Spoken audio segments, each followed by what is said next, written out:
Neste dia de Natal, Fernando em pessoa vem nos apresentar o seu menino Jesus, a sua concepção do segundo mistério da pessoa da Trindade. Continuando com seu percurso como guardador de rebanhos, que nunca guardou rebanhos, integrado com a natureza, Fernando Pessoa nos apresenta o significado do seu menino Deus, um poema que pode ser dividido em 4 movimentos. No primeiro movimento, ele nos apresenta a sua revelação. No meio-dia de fim de primavera, tive um sonho como uma fotografia. Vi Jesus Cristo descer à terra, veio pela encosta do monte, tornado outra vez menino, a correr e a rolar-se pela erva, e a arrancar flores para as deitar fora, e a rir de modo a ouvir-se de longe. Meio-dia e fim de primavera remetem à claridade de um dia bonito de sol a pino, quase verão. É uma sinestesia, uma valorização sensorial, principalmente a visual. Uma fotografia tradicional deve passar por um processo de revelação. Ela é estática, mas como ela é um sonho, ela assimila o movimento do processo de descensão do menino Jesus e se torna dinâmica, e o visual abarca o audível, a rir de modo a ouvir-se de longe. Tinha fugido do céu, era nosso demais para fingir da segunda pessoa da Trindade. No céu era tudo falso, tudo em desacordo, com flores e árvores e pedras. No céu tinha que estar sempre sério e de vez em quando de se tornar outra vez homem e subir para a cruz e estar sempre a morrer, com uma coroa toda à roda de espinhos e os pés espetados por um prego com cabeça, e até com um trapo à roda da cintura, como os pretos nas ilustrações. O que nós fazemos com Jesus Cristo todas as Páscoas? Fazemos sofrer tudo de novo. Agora, enquanto o menino Deus se humaniza, alguns dogmas vão ser dessacralizados. Nem sequer o deixavam ter pai e mãe com as outras crianças. O seu pai era 2 pessoas. Aqui eu me lembro sempre do José Saramago, que no seu Evangelho segundo Jesus Cristo trabalha com esse tema, um autor que deve obrigatoriamente, especialmente esse livro, ser estudado. O seu pai era 2 pessoas, um velho chamado José, que era carpinteiro e que não era pai dele, e o outro pai era uma pomba estúpida, a única pomba feia do mundo, porque não era do mundo nem era pomba, e a sua mãe não o tinha amado antes de o ter. Não era mulher, era uma mala em que ele tinha vindo do céu, e queriam que ele, que só nascera da mãe e nunca tivera pai para amar com respeito, pregasse a bondade e a justiça. Daqui para frente eu não vou mais explicar, porque vocês têm a noção já do que está acontecendo, vocês já têm as dicas, ele vai fazer toda uma dessacralização realmente dos dogmas e fazer renascer um outro menino Jesus. Vamos à leitura? Um dia, Deus estava a dormir e o Espírito Santo andava a voar. Ele foi à caixa dos milagres e roubou 3. Com o primeiro, fez que ninguém soubesse que ele tinha fugido. Com o segundo, criou-se eternamente humano e menino. Com o terceiro, criou um Cristo eternamente na cruz e deixou-o pregado na cruz que há no céu e serve de modelo às outras. Depois, fugiu para o sol e desceu pelo primeiro raio que apanhou. Hoje, vive na minha aldeia comigo. É uma criança bonita de riso e natural. Limpa o nariz ao braço direito, chapinha nas poças d'água, colhe as flores e gosta delas e esquece-as. Atira pedras aos burros, rouba a fruta dos pomares e foge a chorar e a gritar dos cães.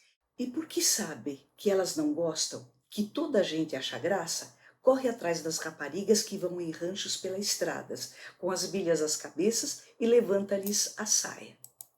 A mim, ensinou-me tudo, ensinou-me a olhar para as coisas, aponta-me todas as coisas que há nas flores, mostra-me como as pedras são engraçadas quando a gente as tem na mão e olha devagar para elas. Diz-me muito mal de Deus, diz que ele é um velho estúpido e doente, sempre a escarrar no chão e a dizer indecências. A Virgem Maria leva tardes da eternidade a fazer meia, e o Espírito Santo coça-se com o bico e empoleira-se nas cadeiras e sujas. Tudo no céu é estúpido como a Igreja Católica. Diz-me que Deus não percebe nada das coisas que criou, se é que ele as criou, do que duvido. Ele diz, por exemplo, que os seres cantam a sua glória, mas os seres não cantam nada. Se cantassem, seriam cantores. Os seres existem e mais nada, e é por isso que se chamam seres. E depois, cansado de dizer mal de Deus, o menino Jesus adormece nos meus braços e eu o levo ao colo para casa. Aqui nós temos o início do segundo movimento. No primeiro nós tivemos a revelação, aqui nós temos a assimilação da revelação. Ele mora comigo na minha casa a meio do outeiro. Ele é a eterna criança, o Deus que faltava. Ele é o humano que é natural. Ele é o divino que sorri e que brinca. E por isso é que eu sei com toda certeza que ele é o menino Jesus verdadeiro e a criança tão humana que é divina. É esta a minha cotidiana vida de poeta. E é porque ele anda sempre comigo que eu sou poeta sempre. E que o meu mínimo olhar me enche de sensação, e o mais pequeno som, seja do que for, parece falar comigo. A criança nova que habita onde vivo, dá-me uma mão a mim e a outra a tudo que existe, e assim vamos os três pelo caminho que houver, saltando e cantando e rindo, e gozando o nosso segredo comum, que é o de saber por toda parte que não há mistério no mundo e que tudo vale a pena. A criança eterna acompanha-me sempre. A direção do meu olhar é o seu dedo apontando. O meu ouvido atento, alegremente a todos os sons, são as cócegas que ele me faz, brincando nas orelhas. Damo-nos tão bem um com o outro na companhia de tudo que nunca pensamos um no outro, mas vivemos juntos e dois, como um acordo íntimo com a mão direita e a esquerda. Ao anoitecer, brincamos as 5 pedrinhas no degrau da porta de casa, graves como convém a um Deus e a um poeta, e como se cada pedra fosse todo o universo e fosse por isso um grande perigo para ela deixá-la cair no chão.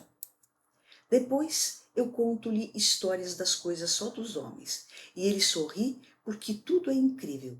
Ri dos reis e dos que não são reis, e tem pena de ouvir falar das guerras e dos comércios e dos navios, que ficam fumo no ar dos altos mares, porque ele sabe que tudo isso falta àquela verdade que uma flor tem ao florescer e que anda com a luz do sol a variar os montes e os vales e a fazer doer aos olhos os muros caiados. Depois ele adormece e eu deito-o. Levo-o ao colo para dentro de casa e deito-o despindo lentamente, como seguindo um ritual muito limpo e todo materno até ele estar nu. Ele dorme dentro da minha alma e às vezes acorda de noite e brinca com os meus sonhos, vira uns de perna para o ar, põe uns em cima dos outros e bate as palmas sozinho, sorrindo para o meu sono. Aqui nós temos o início do terceiro movimento, que é a aspiração ao sagrado. Quando eu morrer, filhinho, seja eu a criança, o mais pequeno, pega-me tu ao colo e leva-me para dentro da tua casa. Despe o meu ser cansado e humano e deita-me na tua cama. Conta-me histórias caso eu acorde, para eu tornar a adormecer, e dá-me sonhos teus para eu brincar, até que nasça qualquer dia que tu sabes qual é. No quarto movimento, nós vamos ter a ressignificação do sagrado. Embora o autor já tenha permitido ao leitor penetrar no texto via sinestesia e intelecção, neste último movimento convida abertamente a ressignificação de nossas crenças. Esta é a história do meu menino Jesus. Por que razão que se perceba, não há de ser ela mais verdadeira do que tudo quanto os filósofos pensam e tudo quanto as religiões ensinam? Que possamos, neste dia de Natal, fazer renascer em nossos corações nosso verdadeiro menino Jesus. Aguardo vocês no 14º capítulo, um Santo Natal, e que o verdadeiro menino Jesus nos acompanhe, não só em 2021, mas sempre. Obrigada. Dorme em paz, ó Jesus.